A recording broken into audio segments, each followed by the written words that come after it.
Еще в детстве мама рассказывала мне одну историю. Жила-была девушка. Многие парни пытались с ней заговорить. Некоторые проходили мимо.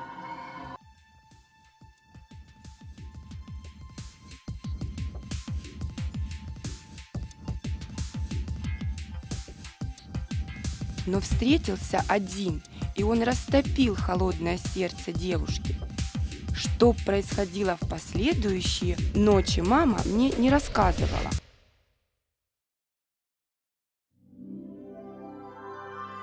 А вот через 9 месяцев появляется на свет новая жизнь.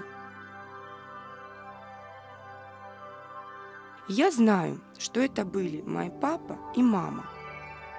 Но эта история еще не окончена, и я ее продолжу.